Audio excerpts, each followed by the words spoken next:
Us Weekly is reporting that Nicki Minaj's lawyer just abruptly dropped her while she is going through a $10 million lawsuit. So if you guys don't know, Nicki Minaj is getting sued by a fan named Tamir for $10 million. So this fan is suing Nicki Minaj for $10 million. Mind you, this fan lost the case in New Jersey, but decided to refile this case in New York, and Nicki Minaj's lawyer decided to just drop her out of nowhere. So this company called the North Star Group said it became aware of this lawsuit for the first time last week, and they are asking them to give Nicki Minaj 45 days to find another lawyer. The lawyer that dropped Nicki Minaj did not come out with a specific reason on why he decided to drop Nicki Minaj. He also said that it would be inappropriate for him to speak on the reason why he decided to drop Nicki Minaj as a client, and he also stated that it had nothing to do with the Tamir case. He feels like the case is frivolous and that basically it's just a money grab. Exclusive report, Us Weekly is revealing that Nicki Minaj's longtime lawyer dropped her abruptly. So Nicki Minaj is facing a $10 million legal battle with a fan. The fan, whose name is Tamir Peak, is suing Nicki. He claims she made false public statements about him that damaged his reputation and caused him harassment. Tamir is asking for millions in damages because of this. But on November 3rd, a business management company called the North Star Group wrote a letter to the court explaining that Nicki had recently hired them. The letter said that she needed time to retain and onboard a new defense lawyer, following the recent and sudden withdrawal of her litigation counsel. The North Star Group also reveals that they became aware of the lawsuit for the first time last week, based on information provided by Nicki's then litigation counsel, Judd Burstein. They say that the very same day, Mr. Burstein abruptly withdrew entirely from his representation of Nicki Minaj and her company. And this happened without giving any prior notice, according to the letter. They further state that Nicki and her company intend to appear and defend themselves in this matter, but that they need more time to find and retain a new litigation counsel. They are requesting an extra 45 days. Burstein has represented a lot of celebrities in the industry. Well, moving on to the next topic, Klay Thompson had to defend his woman Megan Thee Stallion because these podcasters decided to say that Klay Thompson isn't playing his best because of Megan Thee Stallion. We ain't talking about Klay Thompson. Y'all steady trying to get him a pass. I ain't never seen Klay not shoot it like this. And for him to say I'm out of my prime, like, come on, Klay, like, come on. He said that? Yeah. How many? Yeah, he's got a beautiful. Speaking of BBL, yeah. I'm from West Virginia, man. I've been taught a lot by some old folks, old white folks. It only takes one to drag a battleship across the desert. That's how powerful it is. So most wars are. It got something to, you know what I'm saying?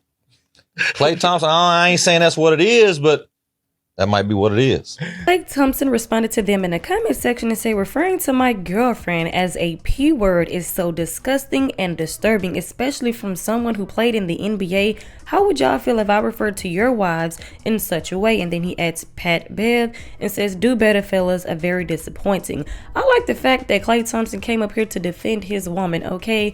But what I don't like is they saying that Klay Thompson isn't playing his best because he's in love. So does that go for all the people that play sports? Does this go for all the NBA players, NFL players, baseball players? Does this go for everybody when they're in love, they play bad? Because that's basically what they're saying. Can someone tell me why Megan Thee Stallion is being scapegoated for why Klay Thompson is not performing well, and not the fact that he's 35 and suffered 2 of the worst injuries that an athlete can face? Patrick Beverley, of all people, got on his podcast to say that Meg was the reason why Klay is putting up some of his worst shooting numbers of his career and is now coming off the bench for the Mavs, and every other guy on that podcast agreed with him. As if I couldn't like Klay anymore, this was his response.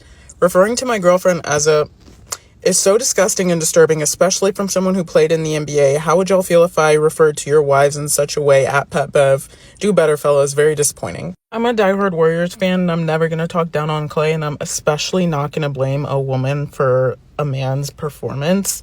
But if you've been watching him for the past few years, like, it's really not that surprising. But especially the Mavericks as a whole are struggling from top to bottom.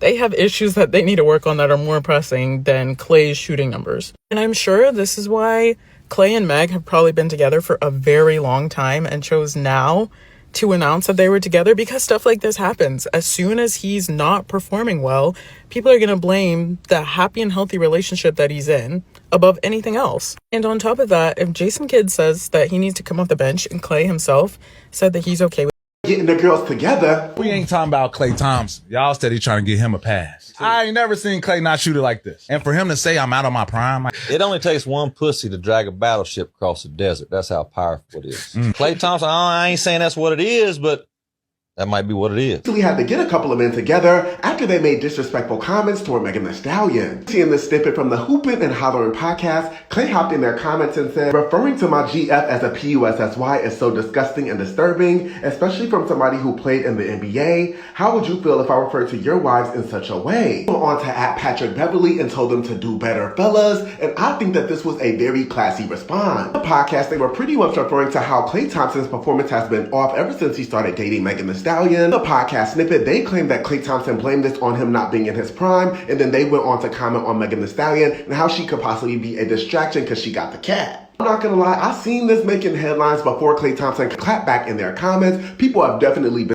We please make podcast equipment $1 million, because every time these men start talking, they are always on some bullshit. In a clip from the Hoopin' and Hollerin' Sports podcast, they're talking about Klay Thompson's recent playing performance and how he hasn't been doing so hot. And then former NBA player Jason Williams suggests that it might be Megan Thee Stallion's fault. I ain't never seen Klay not shoot it like this. And for him to say I'm out of my prime, like, come on, Klay, like, come on. He said that? Yeah. How many? It only takes one to drag a battleship across the desert. That's how powerful it is. The hell? So, it got something to, you know what I'm saying?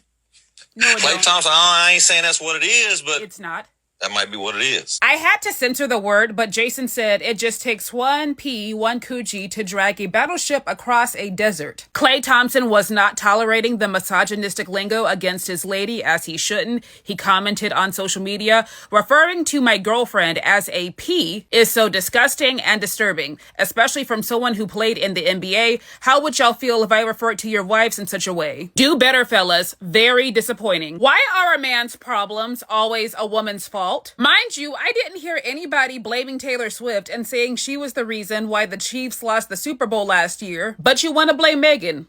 Got it. Even though her man already took accountability for his poor playing performance. I mean, the dude is in his mid-30s. He's not exactly a spring chicken, and he knows that. Hating on a relationship you're not even in is wild. Do y'all agree with what Jason Williams said? Says referring to my girlfriend as a P is so disgusting and disturbing, especially from someone who played in the NBA. How would you feel if I referred to your wives in such a manner, Pat Bev? And he's saying this in response to, you know, them calling Megan Thee Stallion like the source of why he's not performing well in the NBA on this podcast. And they said that P has made, make men take their entire armies across deserts. So if that could happen, of course, it can make Klay Thompson's performance like lack. And people are saying also, oh, maybe we should give Klay Thompson an easy time. You know, he is older. He's not like this young guy. But I'm not sure exactly what young and making three-pointers have to do with each other. I don't know if you just seen that video with Lethal Shooter and Reggie Miller. Man, he had like 10 threes in a row. So I feel like there is some truth that he is distracted. And, maybe he's getting distracted with happiness, or just distracted with his own personal life. Like Kyrie, super talented NBA player, got distracted just doing whatever he felt like he wanted to do. Didn't play on a lot of games because of certain things that happened in the past. And he's still a millionaire, right? Should he care what random fans think? Maybe Klay's in that phase of his life right now where he just doesn't care what random fans think. He's made enough money and he just wants to have a good old time with the Stallion. But, to make it seem like he's special or like he's like, oh, disturbing and disgusting. Like, who wrote this statement for him? It's like somebody from like a PR team that likes women more or something. Like, it doesn't seem like the man that we all thought was winning his championships wrote this statement. And now we got to question everything he said. Like when he told, the reporters, I could still smell the champagne in the locker room. It doesn't sound as tough. Like now that he said this thing about Megan, it's like, I could still smell the champagne in the locker room. Like it just sounds like it doesn't, we got to question every statement he's ever made. Now he's talking about disturbing and disgusting. But I want to know what you guys think about this. Is Klay just sticking up for his women? Do you disagree with him? Do you think his performance is affected? Either way, I want to know in the comment section and follow me for more content.